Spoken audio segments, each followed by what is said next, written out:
Aha ndahera ku munyamabanga mukuru wa RIB Secretary General agenerwa buri kwezi umushahara ungana n'amafaranga y'u Rwanda miliyoni 2,831 n'amafaranga 634 buri kwezi.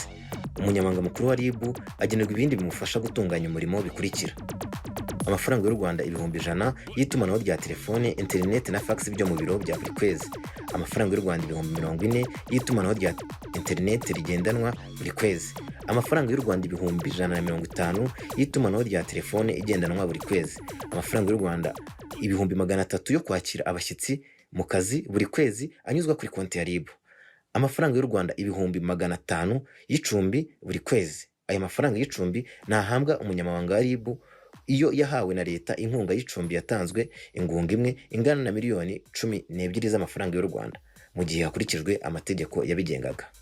Amafaranga y'u Rwanda miliyoni 5 yo kwigurira ibikoresho byo mu nzu iyo atangiye imirimo.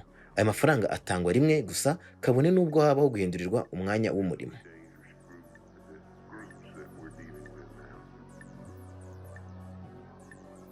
Ku mwanya wa kabiri turasanga umunyamabanga mukuru wa RIB wungirije Deputy Secretary General.